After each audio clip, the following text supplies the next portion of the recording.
आपने सास को हर बात पे बवाल करते तो सुना ही होगा, लेकिन क्या है ना, आजकल तो कलयुग चल रहा है, तो आजकल की बहुएं भी किसी से कम नहीं है। अब आप शर्मा परिवार की बहुओं को ही देख लीजिए, उन्हें खुद तो टिप छाप होकर घूमना पसंद है, लेकिन अगर उनकी सास ने कुछ अपनी मर्जी का कर लिया तो समझो पूरे खानदान में बवाल ही बवाल कर देती है। रिया जरा देख तो, ये नायरा की सास को कितनी मॉडर्न है। जरा इसका ब्लाउज तो देख, कैसे पीछे से पूरा खुला हुआ है, शर्म नहीं है इसे तो। अरे ये तो टीवी शो है भाभी, असल में सास थोड़ी ना ऐसे कपड़े पहनेगी, मर्यादा नाम की भी कोई चीज़ होती है। इसमें प्रॉब्लम क्या है, आजकल सब लोग मॉडर्न हो गए हैं, आप दोनों भी तो वेस्टर्न कपड़े पहनती हैं ना भाभी। हमारी बात अलग है पिंकी, हम घर की बहू हैं, ऊपर से हमारी इतनी उम्र भी तो नहीं है, पर सास तो घर की बड़ी होती हैं, वो ये सब करने लगेगी तो कैसा लगेगा। और नहीं तो क्या, बुरा मत मानिएगा, पर मम्मी जी आप भी कुछ कम नहीं है। आपकी जो सहेलियाँ ना, वो कैसे कैसे कपड़े पहनती है, आपको तो उनसे दूर ही रहना चाहिए। क्यों, पर सास है तो क्या हुआ, वो जीना छोड़ देंगी क्या? अरे अरे बस करो, तुम बहस मत करो इतनी छोटी सी बात पर। ये छोटी बात नहीं है मम्मी जी, आपको अपनी उम्र का लिहाज करना चाहिए। अपनी सहेलियों के साथ किटी पार्टी करना, घूमने जाना, ये सब आपको शोभा नहीं देता। हाँ ठीक है, मैं आगे से ध्यान रखूंगी बस। पर माँ, अरे पिंकी चुप करना, बात को मत बढ़ा। सीता की बहुएं सीता की हर छोटी बड़ी बात पर बवाल करने से नहीं चुकती थी, जबकि वे दोनों उन चीज़ों को करने से नहीं शर्माती थी, लेकिन उनकी सास का कुछ खुलकर करना ये उनके लिए गलत बात थी। हाँ हाँ मैं पहुंच जाऊंगी, तुम लोग लेने आओगे ना मुझे? विनीता भाभी देखिए तो ज़रा, कैसे कब से फ़ोन पे लगी हुई है। और नहीं तो क्या, मम्मी जी खुद को सास मानती कहाँ है, वो तो खुद को अभी भी इस घर की बहू समझ रही हैं। सही कहा आपने भाभी, जब देखो सहेलियों के साथ घूमना, उनके साथ बातें करना, नए नए कपड़े पहनना। मैं तो कहती हूँ बुआ जी को फ़ोन करते हैं, उन्हें सब बताते हैं। और हाँ, चाची जी को भी मैं फ़ोन कर देती हूँ, सबको पता चलना चाहिए कि मम्मी जी क्या कर रही हैं।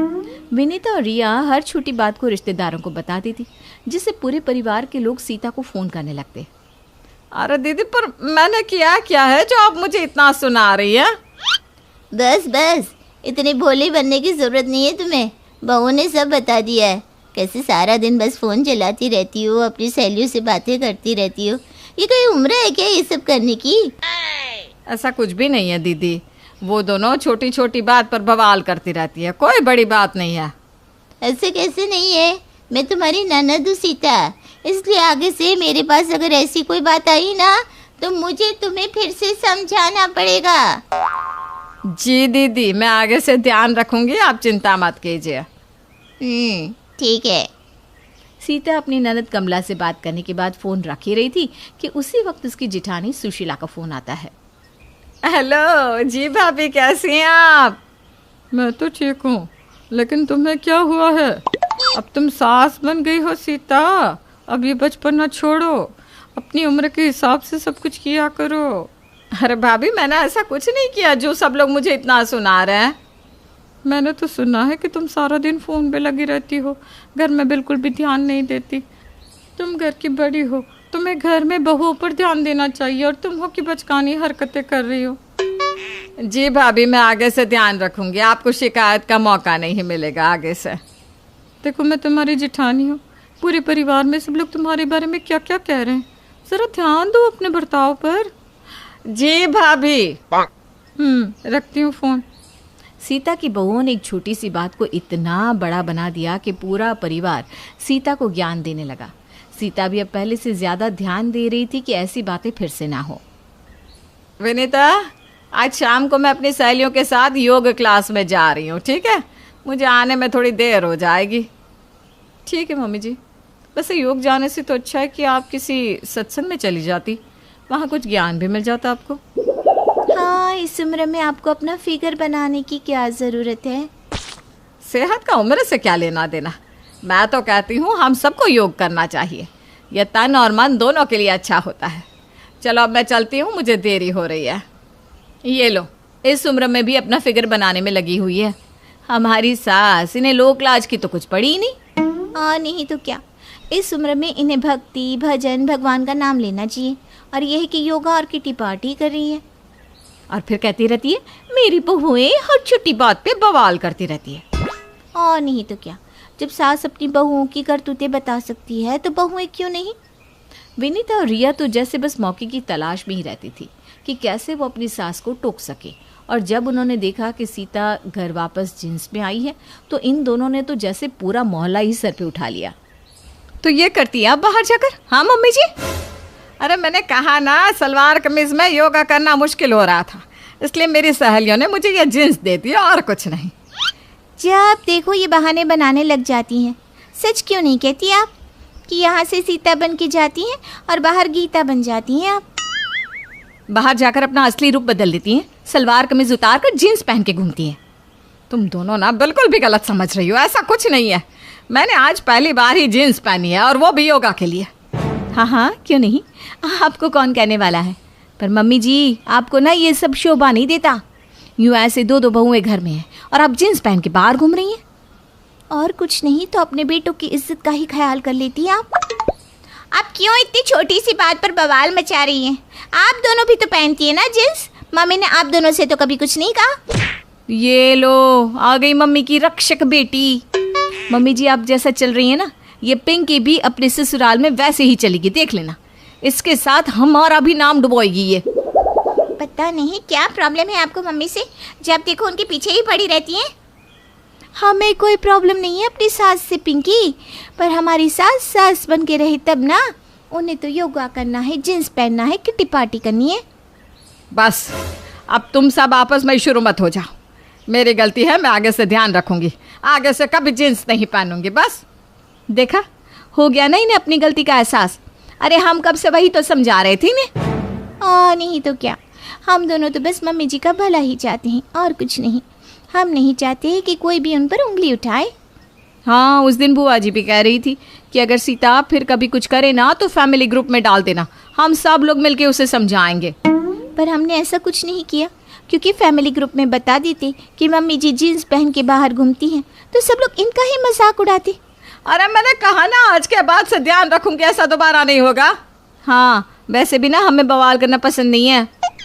हम तो आपकी बहुत इज्जत करते हैं, आप हमारी सास जो हैं। हाँ पर यह बात बाहर नहीं जानी चाहिए। कल पिंकी को देखने लड़के वाले आ रहे हैं, इसलिए कोई भी बवाल नहीं चाहिए मुझे, ठीक है? ठीक है मम्मी जी। हम तो वैसे भी किसी की बुराई करने में विश्वास ही नहीं करती। सीता की दोनों बहुएं सीता को नीचा दिखाने में कोई कसर नहीं छोड़ती थी, पर सीता हमेशा ही चुप रहती थी, कभी परिवार के लिए और कभी बेटी की शादी के लिए। सीता की दोनों बहुएं विनीता और रिया सीता के हर काम को लेकर उसे टोकती रहती थी, उस पर बवाल करती रहती थी। इतना ही नहीं, वो सीता के किसी भी काम को पूरे परिवार में फैला देती थी, अपनी सास को बदनाम कर देती थी। सीता हमेशा ही कुछ भी करने से पहले 100 बार सोचती और फिर कुछ कर पाती। पिछले कुछ दिनों से पिंकी के रिश्ते की बात चल रही थी, लेकिन पता नहीं क्यों बात आगे बढ़ने का नाम नहीं ले रही थी। क्या हुआ मम्मी, किसका फ़ोन था? आप इतनी परेशान क्यों लग रही हैं? अरे मुझे समझ में नहीं आ रहा कि क्या हो रहा है पिंकी। जब भी तेरे लिए कोई रिश्ता आता है, लड़के वाले बात आगे बढ़ाने से पहले ही रिश्ता तोड़ देते हैं। छोड़ो ना मम्मी, तुम भी क्या इतनी सी बात को लेकर बैठ गई हो? जो होना होगा देख लेंगे। नहीं, मुझे समझ में नहीं आ रहा कि हो क्या रहा है। अरे होगी कोई बात, कोई गलत बात कह रहा होगा हमारे बारे में, जिसे सुनकर लड़के वाले आगे रिश्ते की बात नहीं बढ़ा रहे होंगे। हाँ मुझे भी यही लगता है, पर कौन हो सकता है जो ये सब कर रहा होगा पिंकी? अब ये तो मुझे भी नहीं पता मम्मी कि किसको हमसे ये दुश्मनी हो सकती है। एक काम करती हूँ, लड़के वालों से पूछती हूँ कि आखिर ऐसी कौन सी बात है जो वो हमारे साथ रिश्ता नहीं करना चाहते हैं। क्या ज़रूरत है मम्मी, जाने दो ना। ज़रूरत है, 1 मिनट रुक जा। सीता सच्चाई जानने के लिए लड़के वालों को फ़ोन करती है और सीता को कुछ ऐसा पता चलता है जिससे उसके होश ही उड़ जाते हैं। क्या हुआ मम्मी? कुछ नहीं, तो जा अपना काम कर, मुझे भी बहुत सारे काम है। ठीक है। सीता को क्या पता चला था ये बात उसने किसी को नहीं बताई। उस रात वो ठीक से सो भी नहीं पाई। दूसरे दिन सुबह साड़ी पहनकर वो अपने कमरे से बाहर निकली। अरे मम्मी जी, आज आपने साड़ी पहन ली? वैसे तो सलवार कमीज पहनती है ना आप? हाँ, आज साड़ी कैसे पहन ली आपने? हाँ, अपने उम्र के हिसाब से कपड़े पहनने चाहिए ना। अब तुम दोनों की सास हूँ तो साड़ी ही मुझे शोभा देती है। ये आज आपको क्या हो गया है मम्मी जी? आप ठीक तो है ना? मैं बिल्कुल ठीक हूँ, पर तुम दोनों यहाँ क्या कर रही हो? अभी तक नाश्ता खाना कुछ नहीं बनाया, ना पूजा की है। सही कहती हैं कमला दीदी, मैं सास का फर्ज अच्छे से नहीं निभा रही हूँ, पर आज से मैं घर पे और तुम दोनों पे पूरा ध्यान दूंगी, वो भी अच्छे से। हाँ हाँ, क्यों नहीं मम्मी जी। चलो अब दोनों काम पे लगो जल्दी से। और सुनो, मैं सत्संग से लौटूँ तो मेरे लिए जूस और नाश्ता तैयार होना चाहिए। और मंदिर के कुछ पंडित जी भी भोजन करने आने वाले हैं यहाँ हमारे घर, तो उनके लिए भी अच्छा सा भोजन तैयार कर देना, ठीक है?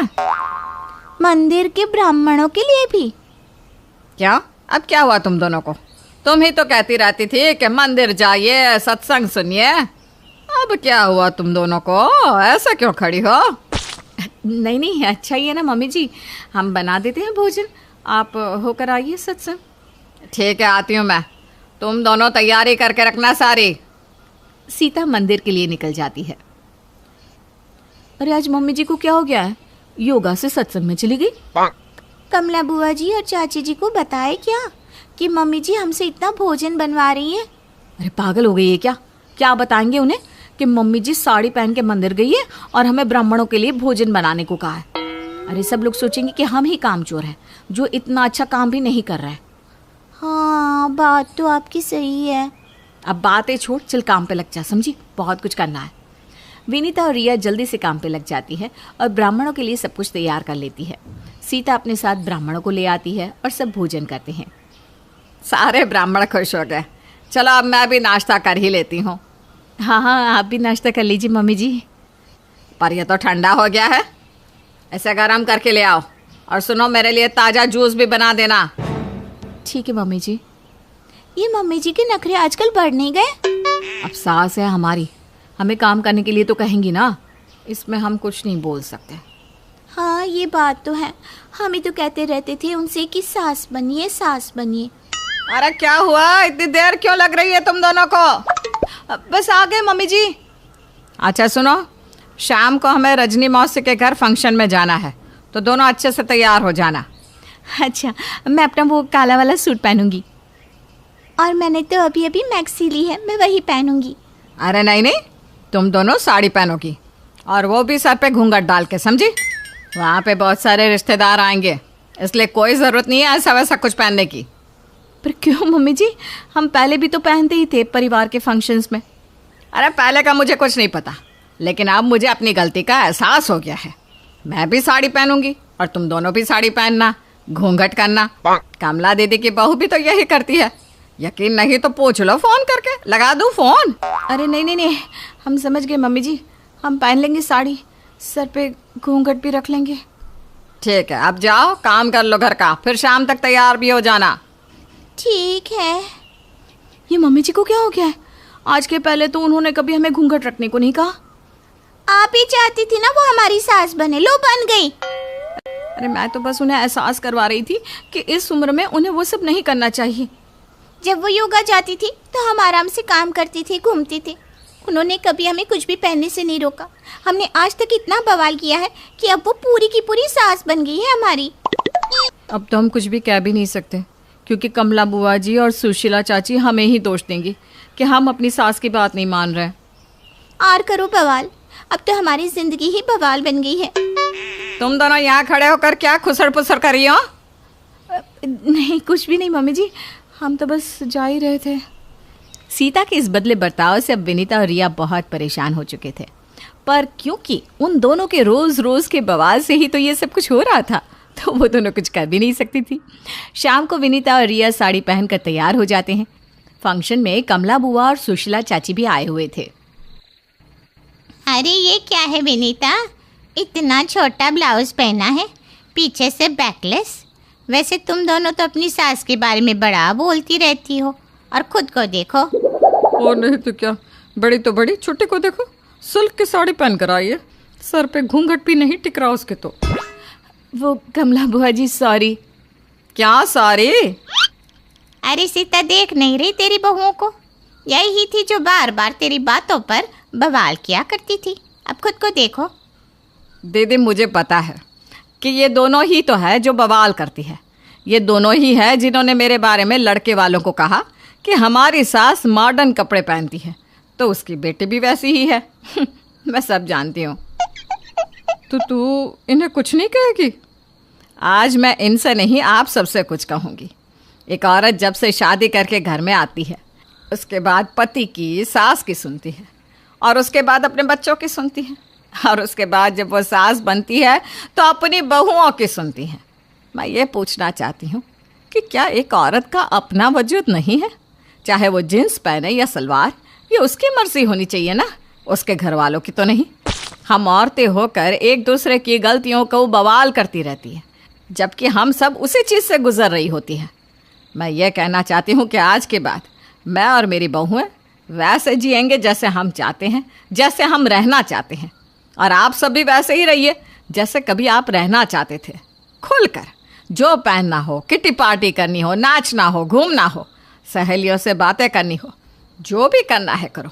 सबको अपनी ज़िंदगी जीने का हक है, तो खुल के जिए और जीने दे। विनीता, मैं जुम्बा क्लास के लिए जा रही हूँ। All the best mummy ji. Photo निकलवा के आइएगा, हम दोनों भी देखेंगे। हाँ हाँ पक्का। मीना, ये क्या है? खाना अभी तक नहीं बना। कब से मैं यहाँ बैठा हूँ कि नाश्ता कर लूँ? बस 2 मिनट, वो ऑफिस की ईमेल करनी है। तभी ससुर जी आ जाते हैं। मैं ना कहता था, जिस दिन ये फीमेल ईमेल करने लगेगी घर नहीं चलने वाला। तभी सास हाथ में नाश्ते की प्लेट ले आती है। ये लो, सभी उपमा खाओ। गर्मा गर्म स्वादिष्ट उपमा देखकर वाह माँ जी, 2 मिनट में ये कमाल, क्या बात है। वो आता है ना रेडी टू ईट वाला पैकेट, वही बनाया है। स्वाद बता बहू कैसा है। कल तक जो बीवी पति के नाम से ही कांपती थी, बहू के आ जाने के बाद कैसे उड़ रही है, ये देखकर ससुर जी को आ जाता है गुस्सा। हाँ हाँ, पैसे तो पेड़ पर उगते हैं ना, या तेरा बाप दे जा रहा है जो बैठे बैठे पैसे खर्च कर रही है। अरे जरा शरीर चला लिया कर, वरना पता है ना जब मेरा हाथ पड़ेगा तो कैसे काम करती है तू। बहू बेटे के सामने खुद का अपमान सास बर्दाश्त नहीं कर पाती और रोती हुई कमरे में चली जाती है। क्या पापा, क्या जरूरत थी माँ से ऐसे बात करने की? सुबह से कुछ नहीं खाया है, अब जब खाना आया तो रुला दिया आपने। चलिए देखते हैं माँ कहाँ गई। मेरी जूती भी ना जाए उस पागल औरत को देखने। अरे क्या गलत कहा मैंने? बस यही ना कि भाई पैसे बचाओ। अरे कमाने बाहर निकले ना, तब पता चले कि कैसे हड्डी गल जाती है। बात तो सही कह रहे हैं पिताजी, माँ को तो बस पैसे उड़ाना आता है। अरे पर माँ ने तो सबके लिए नाश्ता ही बनाया था ना, कौन सा खुद के लिए गहने खरीदे थे। खैर, बहू समझ जाती है कि सारा मामला कमाई का ही है, क्योंकि सास कुछ करती नहीं, कुछ कमाती नहीं, तो ससुर जी उन पर हावी रहते हैं। फिर क्या था, अब थी बारी बहू की। माँ जी, दरवाजा खोलिए, देखिए मैं उपमा लेकर आई हूँ, गर्मा गर्म खा लेते हैं। सास कमरा खोल देती है। सामने खड़ी होती है बहू, हाथ में उपमा की प्लेट लेकर। बहू सास की सूजी आंख देखकर समझ जाती है कि मामला गड़बड़ है। वो बात पलटते हुए कहती है, माँ जी वो आपकी काली साड़ी पर काला ब्लाउज है ना, वो प्लीज मुझे दीजिए। मुझे कल ना काली साड़ी पहनी, लेकिन कोई ब्लाउज ही नहीं है। सास बहू की बात में अपना गम भूल जाती है। हाँ हाँ बहू, क्यों नहीं, वो तो मैंने अपने हाथों से डिजाइन किया था। चल अभी निकाल कर देती हूँ तुझे। सास बहू को ब्लाउज निकाल कर दे देती है। फिर अगले रोज, माँ जी आज तो ऑफिस में कमाल ही हो गया। पता है क्या, सारी सहेलियों ने घेर लिया, पूछ रही थी ब्लाउज कहाँ से खरीदा। मैंने भी बोल दिया मेरी सास से सिलाया, वो भी खुद डिजाइन करके। ये तो वही बात हो गई कि झोला छाप डॉक्टर की दवाई काम कर गई। अरे बहू, ये तो बस ऐसे ही बना दिया था। लेकिन माँ जी आपको पता है, ये देखिए 2 लोगों ने तो मुझे कपड़ा भी दे दिया और नाम भी, सेम टू सेम डिजाइन का ब्लाउज बना दो, और बदले में ये 2000 रुपए। हाथ में 2000 देखकर सास की तो आंखें फटी की फटी रह जाती है। अरे बहू, ये तो कमाल ही कर दिया। ये काम तो मैं कल तेरे ऑफिस जाने से पहले ही खत्म कर दूंगी। सच्ची माँ जी? कैसे, इतनी जल्दी? अरे बहू, वो बस नाप है ना, उसी के आकार का काट काट कर डिजाइन ही तो देना है। ये तो मेरे बाएं हाथ का खेल है। अगले रोज बहू ऑफिस जाती है और फिर शाम को 2 ब्लाउज ले आती है। अरे बहू क्या बात है, लेकिन इसकी डिजाइन। बहू फोन में सास को डिजाइन दिखाती है। अरे ये तो बच्चों वाला डिजाइन है, रुक अभी थोड़ी देर में ही दे देती हूँ। सास बहू को कपड़े सिलकर देती और बहू सास को रुपए। फिर एक रोज, माँ जी ये लीजिए कपड़े, लेकिन इसकी सिलाई मैंने ज्यादा ली है। तो क्या है ना, हैवी काम है तो मेहनत ज्यादा लगेगी ना आपको। अरे रहने देती बहू, मैंने कौन सी बुटीक खोली है। बहू को सास की बात में दम लगता है और वो कुछ सोचती हुई निकल जाती है। वो कमरे में बैठी होती है कि उसकी ससुर की जोर जोर से चिल्लाने की आवाज आती है। फिर फिजूल खर्ची, अरे तुम्हारे जैसी बेकार ना काम काज करने वाली औरत कब पैसे की कीमत समझेगी। क्या जरूरत थी ये मशीन खरीदने की। अरे वो मैंने EMI में ली है, आपको पता है ना कपड़े सिलने का कितना शौक है मुझे। हाँ तो क्या दर्जी बनोगी, लोगों को पकड़ पकड़ कर नाप लोगी। अरे कुछ तो शर्म करो। तभी बहू आ जाती है, उसके हाथ में चाबी होती है। माँ जी ये चाबी मैंने चौराहे में आपके लिए बुटीक खुला है, पैसा लोन से लिया है तो काम करके आप चुका देना। और हाँ माँ जी कल उद्घाटन है तो 11 बजे दुकान में पहुँच जाना, पूजा में आपको ही बैठना है। ये सुनकर ससुर जी आग बुबला हो जाते हैं। कहीं नहीं जाएगी ये, इस घर की औरतें बाहर नहीं निकलती। तू तो इंजीनियर है इसलिए तुझे इजाजत दे दी, लेकिन ये तेरी सास 4 अक्षर नहीं आते इसको। अरे रहने दे, क्यों पैसा बर्बाद करवा रही है। सास को डांटने की आदत ससुर जी को जो लग चुकी थी। सास बहू की ओर देखती है। तो माँ जी कल वक्त से तैयार रहना। ससुर जी आप ही तो माँ जी को कहते थे ना उन्हें पैसे की कदर नहीं है, तो अब वो खुद ही कमाने जा रही हैं। अरे और क्या पापा, देखिए मीना ने कितना अच्छा बुटीक खुला है माँ के लिए। अरे रहने दो, ये कुछ नहीं कर पाएगी, गंवार कही की। ससुर की रजामंदी ना होने के बाद भी सास काम करती है, लेकिन ससुर भी ससुर होता है। एक रोज सास देर से घर आती है। कहाँ घूम रही थी, या कोई वक्त है घर आने का। घर का ठेका क्या आप मर्द लेंगे। अब लगोगी रसोई में, क्योंकि तुम्हारी बहू रानी भी नहीं आई अभी तक। पापा आज बाहर से ही मंगवा लेते हैं। आज बहुत ज़्यादा काम था, किसी की शादी का पूरा कपड़ा सिलना था। कल उन लोगों की ट्रेन थी, खुद बैठकर काम करवा कर गए हैं। बहू ये पैसे हैं आज के गल्ले के, ज़रा संभाल ले। ससुर देख रहा होता है कि कैसे कल तक जिस औरत को वो बुरा भला कहकर डरा कर रखता था वो आज उससे ज़्यादा कमा रही है। देखता है कितना दिन कमाती है। ससुर अब रोज़ कोई ना कोई ऐसा काम करता जिससे सास का काम बंद हो जाए। फिर एक दिन, हे भगवान 10 बज गया, बुटीक खोलने का वक्त हो गया है, लेकिन ये मेरी साड़ी, इस पर ये क्या गिर गया, पता नहीं किसने क्या डाल दिया, अब क्या करूं। सास दोबारा अलमारी से दूसरी साड़ी निकालती है, फिर उसे प्रेस करती है और किसी तरह बुटीक पहुंचती है जहां पहले से ही कस्टमर खड़े होते हैं। अरे क्या हो गया, लगता है काम चल गया तो मैडम के भाव बढ़ गए। पता है इस धूप में पिछले आधे घंटे से खड़े हैं, पता होता तो वो बगल वाली शॉप में ही दे देते। अरे अरे माफ़ करिएगा, वो क्या हुआ ना, तैयार होकर निकल ही रही थी कि साड़ी में सॉस गिर गया, दोबारा साड़ी चेंज की तो आप आई। ठीक है, लेकिन अब आ गई है तो ज़रा जल्दी से कपड़े दे दो, हमें जाना है। सास को कस्टमर की बात बुरी लगती है, लेकिन क्या करती, वो जल्दी से सभी को सारा सामान देकर विदा करती है। सारा दिन काम करती है। वो निकल ही रही थी कि एक कस्टमर आती है। जी वो मेरी साड़ी है ना शादी की, उसका लहंगा बनवाना है। हाँ हाँ क्यों नहीं, बनवा लो। शादी की साड़ी के साथ इमोशंस जुड़े होते हैं। बिल्कुल सही बोला आपने, परसों मेरी शादी की सालगिरह है तो ज़रा बना देना। अरे नहीं, इतनी जल्दी कहाँ तैयार होता है शादी का लहंगा, कम से कम 4 दिन तो। देखिए आप 2 दिनों में जितना कमाती है ना वो मैं आपको 1 दिन में दे दूंगी, बस मेरी ये शादी की साड़ी का लहंगा बना दीजिए। सास को भी अब पैसे की लालच आ जाती है। वो सोचती है कि वैसे भी कोई अर्जेंट काम नहीं है तो वो मैनेज कर लेगी। अब ठीक है, नाप दे दीजिए। औरत नाप देकर वहाँ से चली जाती है। सास सोचती है कि घर जाकर रात में काम करेगी। ये सोचकर वो उस औरत की शादी की साड़ी घर ले आती है। वाह, अब काम घर पर भी ले आ रही हो।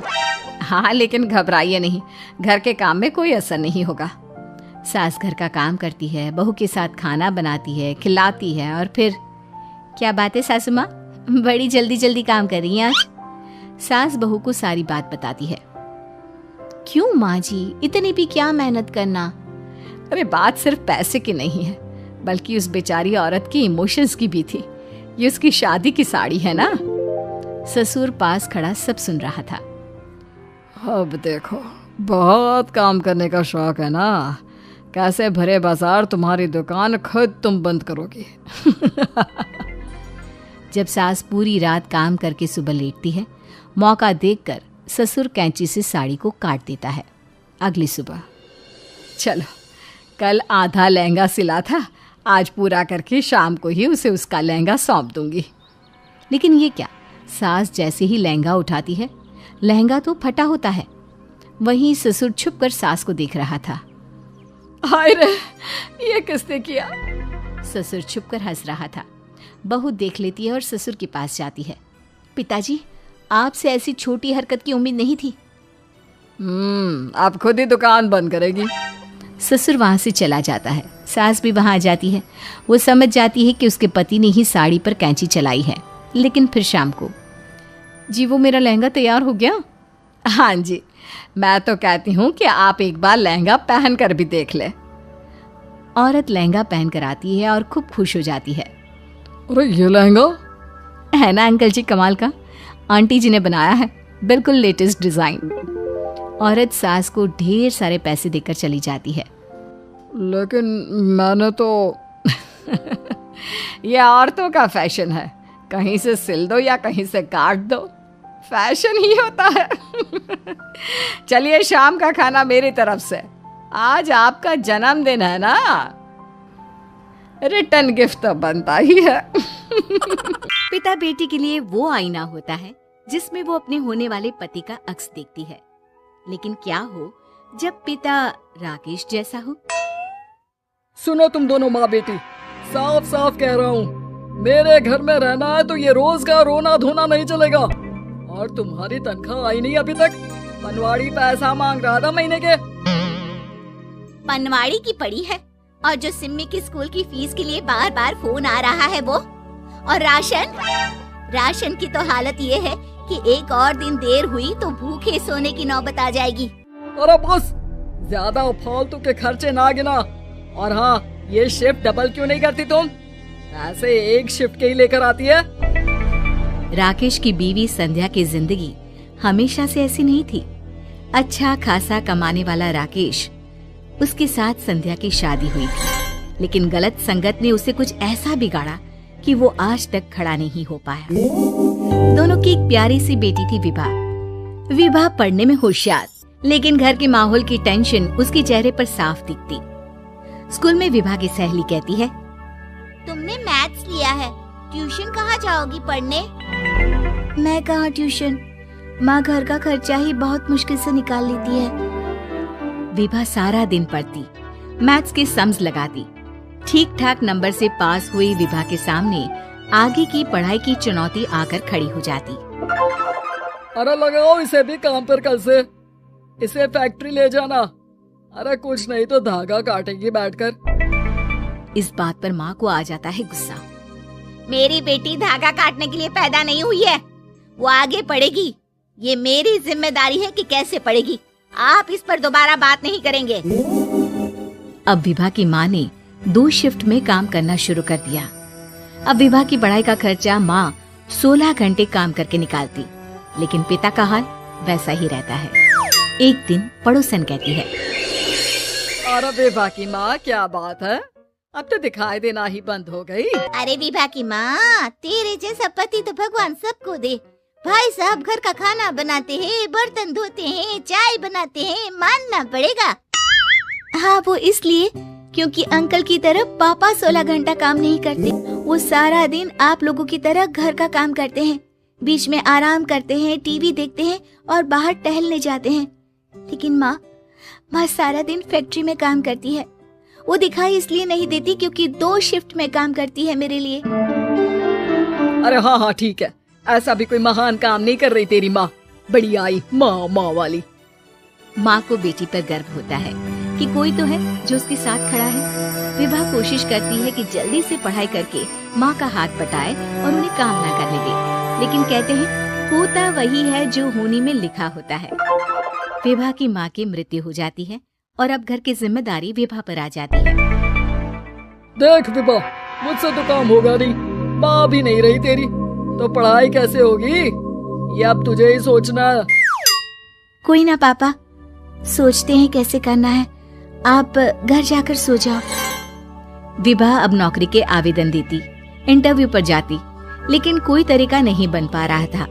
वहीं पिता की पैसों को लेकर डिमांड बढ़ती ही जा रही थी। देख विभा, तेरी माँ 2 शिफ्ट में काम करके पैसे लाती थी तो घर चलता था, अब तू भी ज्यादा पैसा कमाने की देख ले, समझी? जी पिताजी, मैं कोशिश करती हूँ। दरअसल मैं आगे की पढ़ाई भी कर रही हूँ ना, तो उसके लिए भी मुझे पैसे की जरूरत होती है। अरे सब समझता हूँ मैं, कौन सी पढ़ाई चल रही है तेरी, ये फैशन बंद कर दे वरना। पिता वरना की बात चुप हो जाते हैं। वो जानते हैं कि शादी की बात कह दी तो विभा के मन में भी शादी का सपना आ जाएगा, और अगर विभा की शादी हो गई तो घर कैसे चलेगा। लेकिन कहते हैं ना, जिसको जिंदगी में जब आना है वो आकर ही रहता है। एक और विभा देख तो कौन है, दरवाजे पर बेल बजी जा रही है। विभा दरवाजा खोलती है तो सामने खड़ा होता है विशाल। विशाल विभा के ऑफिस में काम करने वाला हार्ड वर्किंग लड़का था। विभा को काफी पसंद करता था, लेकिन कभी बात करने की हिम्मत नहीं जुटा पा रहा था। अरे विशाल सर, आप कैसे आना हुआ, आइए। विभा, मैं आपके मम्मी पापा से मिलने आया हूँ, क्या बात हो सकती है? हाँ, प्लीज बैठिए। विभा विशाल को बिठाकर पानी देती है और कहती है, सर मम्मी तो रही नहीं, अब मैं और पापा ही हैं, मैं पापा को बुला लाती हूँ। लेकिन बात क्या है सर? विशाल चुप हो जाता है। तभी वहाँ विभा के पापा आ जाते हैं। हाँ भाई, कौन हो तुम, क्या काम है? विशाल विभा के पिता का पैर छूता है और कहता है, मैं विभा के ऑफिस में ही काम करता हूँ, उससे बहुत प्यार करता हूँ और शादी करना चाहता हूँ।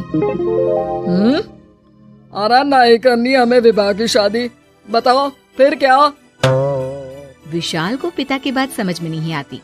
उसे लगता है शायद उसके पापा विशाल को लेकर कंफ्यूज होंगे। अब सर, मैं एक अच्छे घर का लड़का हूँ, अपना मकान है, पिता की पेंशन और माँ का प्ले स्कूल है, मैं भी अपना काम करने के लिए कोशिश कर रहा हूँ। देखो सीधी एक बात है, पहले इसकी माँ थी, वो कमाती थी तो घर चलता था, अब ये कमाती है तो घर चलता है।